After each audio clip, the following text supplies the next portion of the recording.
Okay, here we go, guys. 6-3 right now. Looking forward to a run in November here. See what we can do. Big game this weekend against Ohio State. It's a game that sort of always point to a little bit, you know, being from that state, the state of Ohio, and then we've got many players from there as well. Always have recruited down there, recruited well. When you look at them offensively, it's a daunting task, I would say. You know, you got a quarterback throwing 32 touchdowns, I think, and very few interceptions, 3,000 plus yards in 9 games, 2 600-yard rushers, a couple wide receivers that have caught over 50 passes. Outstanding group of wide receivers. Their offensive line is pretty much back with the exception of one guy intact, sort of. And so they got a lot of returning starters on offense. On the defensive side of the ball, they're rebuilding a little bit. You know, with the loss of Boza, you know, that's obviously a big loss for them. But athletic, active, outstanding secondary, run and tackle. I'm very, very impressed always with their special teams, and should be a great football game. Looking for a great football game at Spartan Stadium, and I'll take some questions. That's usually the best way to go. Coach, right here down the middle. Brian described some lingering soreness that would kind of regroup as he goes through the game against Maryland. You took him out after an interception. The game last year against Ohio State, the bearing that has, where this game goes direction-wise, your choice at quarterback, what's the push-pull analysis there for you? Well, we're going to look at our quarterbacks throughout the week, as we always do, see how everybody's working and playing, and etc. Make decisions at game time. Brian's our starting quarterback. You can go with that. That's the foundation that he's built here. I didn't see any velocity issues relative to his arm strength. I think you guys push a point towards trying to get answers and push people towards those things. If he was hurt, he would not be playing. You know, is he 100%? Nobody's ever 100% 10 games into the season. But if he could not play, he would not play. You know, we were at 30-mile-an-hour wind down there in Maryland. The other guy wasn't throwing very well either. I'm talking about the opposing team. So a lot of things go into that, but I think he has a foundation. As I said after the football game, though, not afraid to use Rocky. I think he made a big statement against Purdue in that football game, and I look at him as a ace reliever. And if we need to go to him, if we're not having success, then we will go to him.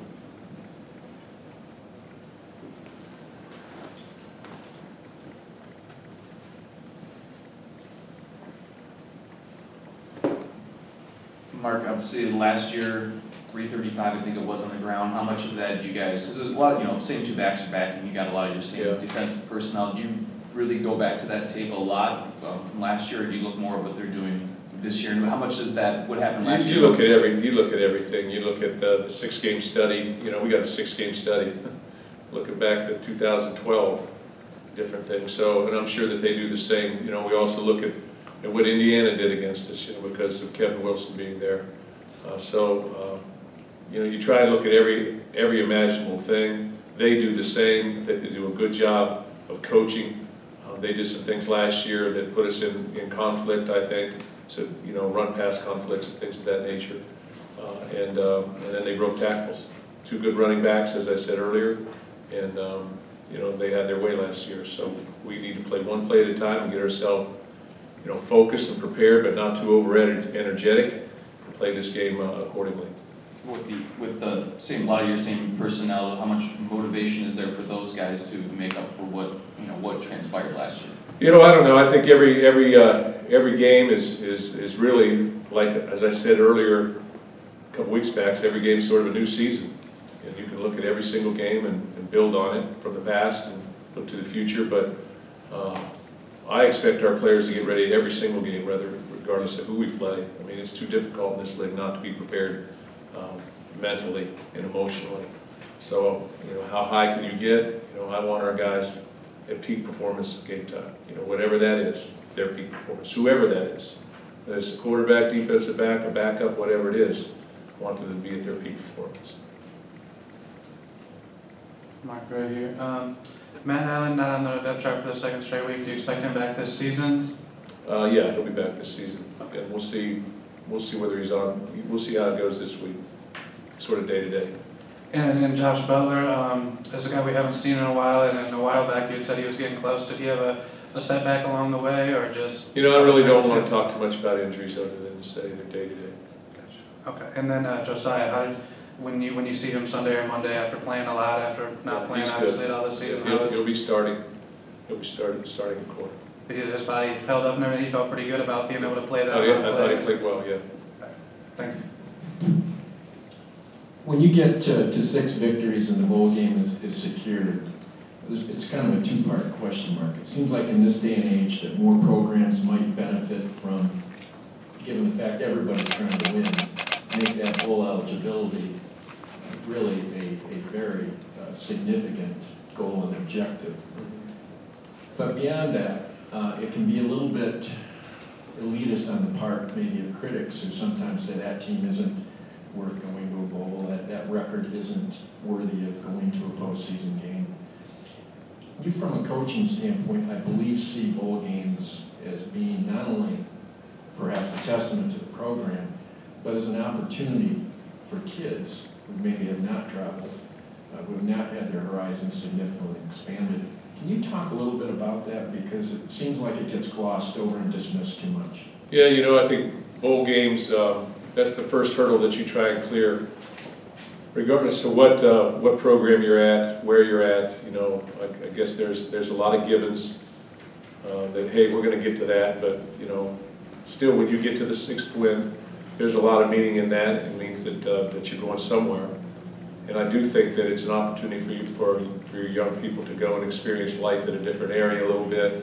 It's a reward for them. It's a reward for our staff as well. And it's I guess it's a point of where you can jump to the next thing. You get an extra month of practice, basically. I don't know how much you use for getting better, or how much you use just to try and get ready for your opponent. I'm not sure on that really sometimes, just depending on the bowl game and the time frame. But I think it's a springboard to greater things.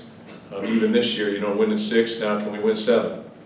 And then can you win 8? And can you win 9? You know, what is the, you know, what's the pattern there? What can you do with what you've got? So, and really in November, we have always tried to work towards the championship. That's our goal. But if that goal doesn't happen, then you're going to point towards another goal. And you know, with every win, you go up. I think you go up a notch in terms of where you're playing and the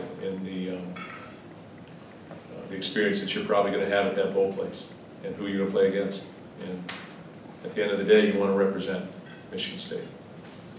Mark, with JT, it seemed like he was there forever. Obviously, yeah. Haskins is a lot different. He's not as mobile. How much does not his inability to run, but the fact he doesn't do it as much, change what they do offensively and how maybe you prepare defensively? Well, I think they want to be balanced, even though they tilt towards passing until this last game. For at times, I think they do want to be balanced. They have good running backs, and I think that's what they'll try and do. A lot of these things gets tilted because of you know, down and distances. You know, what down and distance are you in relative to what you're going to do? So that can be a little bit misleading, but I do think they want to be balanced. I think he's a very good quarterback, got a great arm. He's got great wide receivers to go to. They have a great scheme, and he's been extremely productive. If you look at the productivity of their offense right now, you know, it's a big task. It's a big challenge, you know, so we're getting ready for it. Mark, I know we've talked about this in the past a little bit, and obviously for a big chunk of your roster, the Michigan game is a huge thing, but there's almost as many guys from Ohio, yourself and some coaches included. Can you kind of compare what this week is like? I mean, we all know what Michigan's week like. Is this kind of close, or especially for so many of you guys that are well, you know, it's not just that. You know, that is a part of it, but it's not just that. It's in the past number of years we played basically for the championship. You know, in that game. You know, I would say in 15 we did, and you know, certainly in 13 that we did, and it had a major impact on, you know, in 2014. You know, that team that won was probably going to go to the playoffs. That's what happened. They won the national championship. So, and then the other thing is, you know, if you're going to be the best, you know, you got to beat the best. And at this point in time, you know, Ohio State is still the defending Big Ten champion, I believe, and so you got to beat the best. So, you know, that's always been the target. area, I think, for, throughout the years. I'm talking about throughout the years. But every game has its own meaning, and there's other games that have a big meaning for this program. You guys know that. But that's how we've sort of always taken it as we've moved forward. It's just a big game, and it's always been, even when I was here before, it's been a big game. It was a big game. Back in the late 90s, it's always been a big game for Michigan State, and there's some natural rivalries maybe in there because we have some people from there, myself included. But I think the biggest point of emphasis is that it has meant so much to each program, or to this program, when we've played them. There's been a lot on the line in those games. You talked a lot about Ohio State's offense. Can you talk a little bit about where their defense is right now with the loss of Nick Bosa and the number of yards they've been giving up? What have you seen from them on tape that has maybe changed a little bit without him? Well, they're replacing, with him out, they're replacing 3 defensive linemen that I think play in the NFL, so that's a big, that's a tough duty. Their linebacker, Borland, is coming off Achilles injury. So they're playing in and out with a little bit younger secondary, talented, but a little bit younger secondary. They had 3 guys that left last year from their secondary, which was extremely talented at that time. So, everybody's got a plan. And, in this day and age, everybody has a plan, so everybody's going to try and make plays. And I think, much like I just talked about, I think everybody gets ready to play. Whether it's Ohio State or anybody else, they get ready to play. And so you got to look at it and say, this is what other people are doing, and they've had some success. The games have been closer. They're still 8-1. I hate to let everybody, everybody acting like poor Ohio State. They're still 8-1, okay? And they're still ranked in the top 10. So they're playing pretty good. And they've got some playmakers up front. Mark, over here. I remember early last season when Joe Bacci was still coming into his own, somebody asked you if you were surprised by his production early, and you said you weren't based on his preparation level. Is that what sets him apart as a linebacker, is just his level of preparation? Yeah, and I go back and I look at all the players that we've been around in the past years, and not to disrespect anybody that's been here, but Chris Spielman to me is a guy that when I was at Ohio State as a graduate assistant, he was just coming in as a freshman. But that guy was watching film every day. That guy was playing 100 miles an hour on the field during practice. He had a good motor. He had good skills, a great skill set as well. And I see that in Joe Bacci. He's got a great skill set. He's an athlete in a variety of sports. I've said that many times. And then also he prepares and he gets himself ready to go. So. And he's a great leader as well, and people follow him, or he rubs off on people, however you take it. Mark, what's your hope and expectation for LJ the rest of the way this season? Yeah, we have to see where he's at in terms of his injury, and sort of go from there. He's only played in 4 games, so there's a possibility of redshirting him. So we have to look at those different things as we go, and we'll see how it all shakes out. And I'll talk with him this week, and we'll see what happens. The possibility of a red shirt for him, is this sort of the beginning of that discussion with him? Well, if he plays one more game, then that's not a discussion anymore. So, but we have 3 meaningful games left, and bowl game left, and so really you have almost a 30-year season, a little less than a 30-year season left to play. The other thing, it's been 20 years since that '98 game you were on that staff down in Columbus. Yeah. What stands out to you about that game? What do you remember? Yeah, that was. I remember going down there and they were undefeated. And I remember Julian Peterson, I think, had 4 or 5 sacks. I saw Julian last week, and one time he lined up on the wrong side and just sort of twisted from there and sacked the guy and caused a fumble. And he didn't start that game when Bear Smith went down with a broken leg in that game. We put Julian in. So he had a career day. Ronaldo Hill, who's now coaching for the Dolphins, picks off a pass in the end zone at the end of the game on 4th down to secure the win. But I thought we played very well defensively and pressured the quarterback and stopped the run pretty well. And on the offensive side of the ball, I think Gary Scott had a big punt return. Bill Burke had a big day. I can't remember who caught the balls down the sideline there, but somebody did. So I do remember a little bit.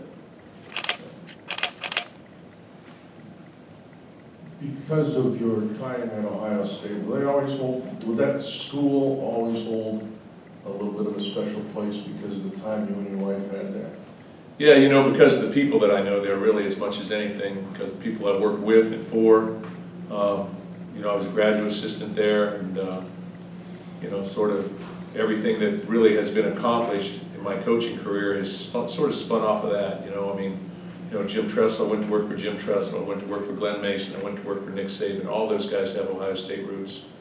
And then I went back as the defensive coordinator and won a championship, part of a championship, and all the people that I shared time with there.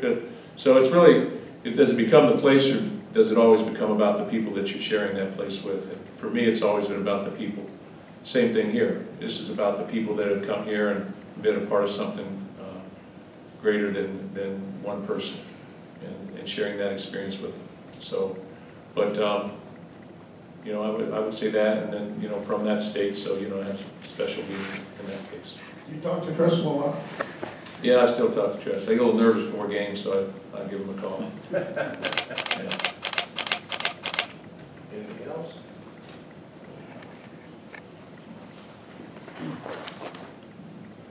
Mark, I know you don't want to get ahead of yourself, obviously, but you talked about, you know, setting your goals for specific things. And, you know, it's obviously winning a Big Ten championship first. That would, you know, it's a stretch right now, given the way things worked out. So if you do set goals, is there a reasonable goal for you guys to look at the Rose Bowl and say that's what the next step is? Hopefully that's what we can do? This is a strange football season. A lot of people have lost. You know, there's a lot of 2-loss teams, quite a few 3-loss teams right now. And so, you know, I would guess that, you know, if you can't win the Big Ten championship, which is a, you know, I guess mathematically there's still opportunity there, but I think the next thing is, can you go to a, you know, a Big 6 bowl? Can you be 9-3? Well, you know, you got to win this one if you're going to do that. So the first one up is to win 7, like I said, and we'll do our very best to do that and get ourselves ready to go, and then try and take the next step. And I think that's what November is. You know, it's always been about that. It's always been about, if you can win this one, what happens next? And there's a little bit bigger thing to play for as you move forward. I think if you look across the conference right now, that's the case with every football team there. Last question here. Mark, I was curious, with Bryce punting in Maryland, how much did you see the wind affecting him? What's your sort of concern level with the punting situation overall moving forward, and how important will field position be this weekend against this team? You know, he punted well with the wind, and he punted poorly against it. I don't know to tell you. I mean, but you know, I think he tried to drive the ball and it got up on him. You know, and in that wind, he probably had to drive it, you know, a little bit more. So, but he's working at it, and we'll certainly work towards that. But you know, for our 3rd punter during the season, he's doing an outstanding job. Good. Thanks.